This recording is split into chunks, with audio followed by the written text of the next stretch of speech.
માતાજી જય મેળીમાં બધાનું સ્વાગત છે આપણી મેળી સિદ્ધ સાધના 2.0 યુટ્યુબ ચેનલ ઉપર। તો મિત્રો આજના વિડીયોમાં આપણે વાત કરીશું માતાજી ધૂણવા આવે તો કેવી રીતે ખબર પડે, દેવની સવારી આવતી હોય તો કેવી રીતે જાણી શકાય। તો ચાલો મિત્રો વાત કરીશું આજના વિષય પર। તો મિત્રો અમારો વિડીયોને અંત સુધી નિહાળો તો તમને સંપૂર્ણ જાણકારી મળી રહે। તમે અમારી ચેનલ ઉપર નવા હોય તો અમારી ચેનલને સબસ્ક્રાઈબ કરો તો તમને દેવગતિ વિશે આવી અવનવી માહિતી મળતી રહે। તો મિત્રો આ વાતો છે સામાન્ય માણસોની, ખરેખર જે માતાજીના ઉપાસક જે ભુવાજી છે એમને તો ખબર જ હોય છે કે દેવ ધૂણવા આવે એટલે કેવી રીતે ખબર પડે, દેવની સવારી કે માતાજીની સવારી આવતી હોય તો કેવી રીતે ખબર પડે। તો મિત્રો ખાસ વિડીયો આપણા સભ્યો માટે બનાવ્યો છે। તો ચાલો મિત્રો વાત કરીશું આજના આ ટૉપિક ઉપર, આજના આ વિષય ઉપર। તો મિત્રો ઘણીવાર તમારી સાથે એવું બનતું હોય છે, તમારી સાથે એવા પ્રકારના સંકેતો તમને મળતા હોય છે જે તમને ખબર નથી પડતી હોતી, પણ વાસ્તવમાં એ તમારા ઉપર દેવની સવારી કે માતાજીની ધૂણવા આવતા હોય એના લક્ષણો હોય છે। તો મિત્રો ઘણીવાર તમે એવું કરતા હોય છે કે તમારા પૂજાપાઠ દરમિયાન, તમારી ભક્તિ દરમિયાન તમે માતાજી કે દેવના ધ્યાન લગાવતા હોય છો। તો મિત્રો તમને ખબર નથી હોતી, તમે જાણે અજાણે માતાજીનું ધ્યાન કરતા હોય, કોઈ મંત્ર જપ કર્યા હોય, કોઈ તપ, કોઈ માળાઓ કરી હોય, તો મિત્રો આ વિશિષ્ટ પ્રકારે તમારાથી થયું હોય એટલે મિત્રો ઘણીવાર શું બનતું હોય છે કે માતાજી તમારી આ ભક્તિથી કે તમારા દેવ તમારા પર આ કૃપા બનાવે છે। તો મિત્રો શું થાય છે કે ઘણીવાર તમારા આવા ધ્યાનના લીધે તમારા શરીરમાંની જે કુંડળી ચક્રો હોય છે એ જાગૃત અવસ્થામાં આવી જતા હોય છે મિત્રો। એટલે કે આપણા શરીરમાં મિત્રો બે નાડી હોય છે, ઈંગલા અને ઈડા મિત્રો, અને આપણા શરીરમાં ટોટલ 7 ચક્રો છે, કુંડળી ચક્રો, જે મિત્રો જાગૃત અવસ્થામાં આવી જવાથી મિત્રો ઘણીવાર તમારા શરીરમાં એક વિશિષ્ટ એટલે એક વિશેષ પ્રકારનું કંપન થાય છે, એટલે એક વિશિષ્ટ પ્રકારનું વાઇબ્રેશન આવે છે મિત્રો, જે તમારા કમરના નીચેના ભાગથી તમને માથાના અગ્રભાગે, એટલે જે આપણે માથાની ચોટી કહીએ છીએ ત્યાં સુધી તમને જોવા મળતું હોય છે।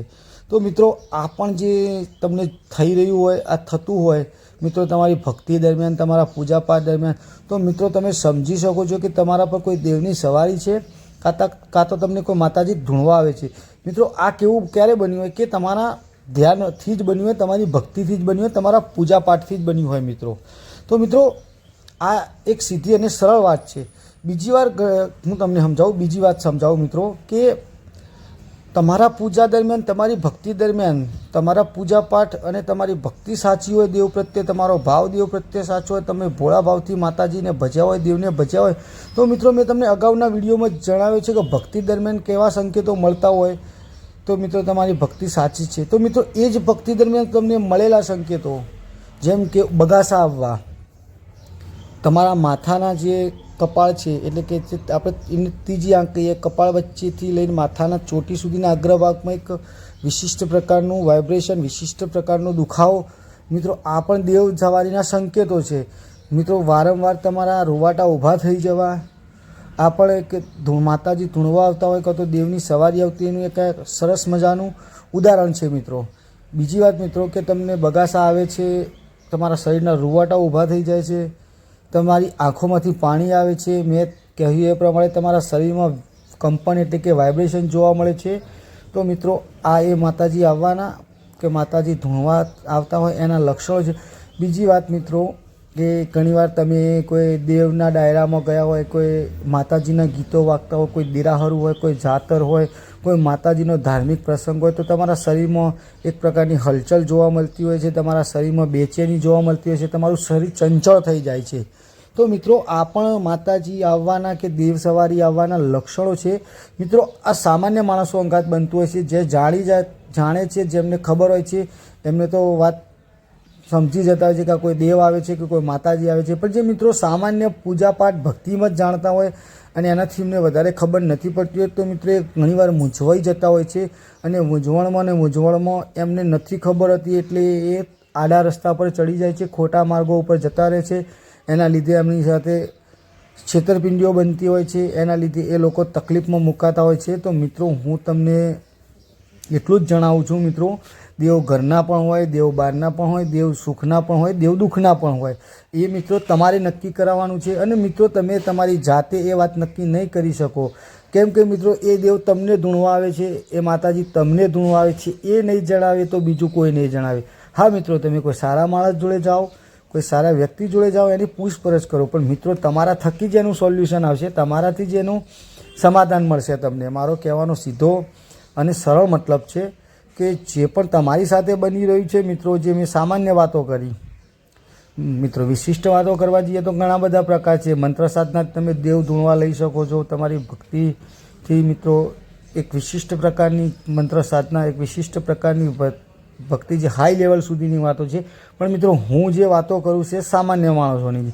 મેં તમને જે વિડીયોમાં હું ફરી જણાવું છું કે બગાસા તમારી ભક્તિ દરમિયાન તમને તમારા શરીરના રૂવાટા ઊભા થઈ જવા, તમને કંપન આવવું, શરીરમાં આંખોમાંથી પાણી આવવા, ઘણી વખત દેવની વાતો સાંભળીને કોઈ દેવના કાર્યો જોઈ, દેવ કાર્યમાં તમારી હાજરી હોય, દેવના ધાર્મિક પ્રસંગોમાં હાજરી હોય, આવા બધા કાર્યક્રમોમાં તમે હાજરી આપતા હોય, તમને એક પ્રકારે રોવાનું આવતું હોય તો પણ એ દેવ આવવાના સંકેતો છે, એ દેવની સવારીઓ છે મિત્રો. ઘણીવાર તમને સારા સપના આવતા હોય મિત્રો, કે તમારી અમુક ઊંઘમાંથી, એટલે કે અમુક વખત તમે સૂઈ ગયા હોય ને એક ચમકારા સાથે તમારી આંખો ખુલી જવી, તમે જાગી જવા, પણ આ પણ મિત્રો દેવ સંકેતો જ છે. આ પણ મિત્રો માતાજી કે દેવના સંકેતો છે. તો મિત્રો હું તમને જે જણાવું છું, મેં તે તમને માહિતી આપી, એક સામાન્ય વાત છે મિત્રો, અને સામાન્ય માહિતી છે. બીજી બધી હું વાત નથી કરવા માગતો. જે આ નોર્મલ વાતો લોકો સાથે બનતી હોય છે, જે સામાન્ય વ્યક્તિઓ દ્વારા આ બનતું હોય, જાણે અજાણે એમના કુંડળી ચક્રો, એમનામાં જે દેવની શક્તિઓ એમને જાણે અજાણે જાગૃત કરી લીધી હોય છે મિત્રો. એ જાણતા નથી હોતા, પછી એમની સાથે જે બનતું હોય છે એનાથી મિત્રો ખોટી જગ્યાએ, ખોટી ભ્રામક અને વહેમમાં ફસાઈ જાય છે. એના લીધે મિત્રો એ પોતાનું અહિત પોતે જાતે જ કરતા હોય છે.